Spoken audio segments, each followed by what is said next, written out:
வணக்கம். சங்கர யோகா மற்றும் இயற்கை நலவாழ்வு எடுத்து பேசுறோம். அதாவது உங்களுக்கு விபரீதகரணி அப்படிங்கிற ஒரு முத்திரையின் பலன்களை பத்தி சொல்லியிருந்தாங்க. விபரீதகரணினா உங்களுக்கு நம்முடைய உடலுடைய முக்கியமா அதனுடைய பலன்கள் பார்த்தீங்கன்னா, தூக்கம் வராதவங்களுக்கு எல்லாம் தூக்கம் வந்துடும். அது செய்ய வச்சு தினசரி 1ல இருந்து ஒரு 10 நிமிடங்கள் வரைக்கும் செய்தா போதும். செஞ்சீங்கன்னா நல்ல தூக்கம் வரும். 2 காலையும் தூக்கி மேல இடுப்போட பிடிச்சிட போறோம், அவ்வளவுதான். சர்வாங்காசனத்துக்கு முந்தைய நிலை. அதை இன்னொரு விதமா பெட்டை வச்சும் பண்ணலாம். இப்படி பண்ணீங்கன்னா ஒரு தூக்கம் அருமையா வந்துடும்.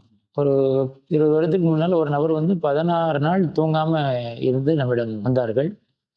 அவர்கள் காலையில ஒரு 8:30 மணிக்கு வந்தாரு. இதுல எல்லா ஆசனமும் கொடுத்து எந்த ஆசனமும் செய்ய முடியல. ஒரு 15 நிமிடங்கள் மட்டும் 18 நாள் தூக்கம் வராதவரை எப்படி செய்ய வைக்கிறதுன்னு ஒரு குழப்பத்துட்டு இருந்தோம். இதை செய்ய வச்சோம். கரெக்டா அதுலயும் தூங்க ஆரம்பிச்சவர் காலையில 8 மணிக்கு தூங்குறவர் மதியம் 3 மணி வரைக்கும் தூங்கிட்டார். வேற எந்த விதமான எதுவுமே செய்யவில்லை. அதனால தூக்கத்துக்கு பாத்தீங்கன்னா முக்கியமான ஆசனம் இந்த விபரீத கரணி. அதைத்தான் நம்ம ஆசன நிலையில சொல்லலை.